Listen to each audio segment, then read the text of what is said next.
This is the skeleton of a diatom. It's a microscopic plant, an alga. It lives in lakes, in pond scum, and the skeleton is a beautiful, intricate, lacy structure, and the beauty of it is that it fossilizes.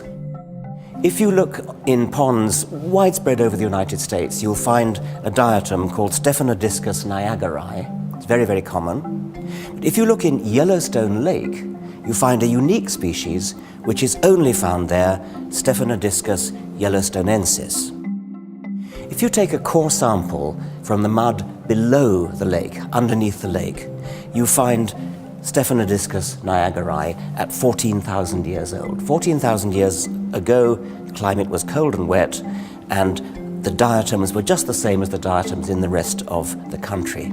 But as you look in more and more recent core samples, 12,000 years, 10,000 years, you get a gradual change from Stephanodiscus niagarae, gradually changes through all these transitional forms. At about this point, it becomes recognizable. 10,000 years ago, it becomes recognizable as yellowstonensis, and goes on to today, where it is yellowstonensis.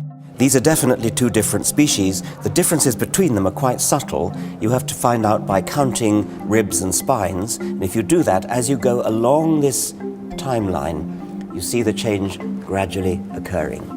This is a perfect example of intermediates in the fossil record showing the complete history of the evolution of a new species.